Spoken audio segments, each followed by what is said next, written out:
What's up mga best friend? Nandito po kami sa seaside. Yung dalawang kasama ko. Pareho silang naka-pulo na puti.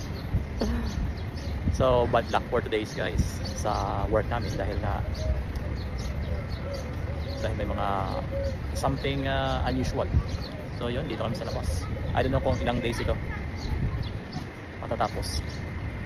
So pasok na tayo dito sa seaside sa Mandala dahil sa araw na to na-close yung shop namin sa kadahilanan mayroong mga penalties na hindi inaasahan at inaasahan talaga na mangyari. So ganun pa man, ano man ang mangyayari, so handa na rin ako. So what's the next? So dito tayo sa Marina Present.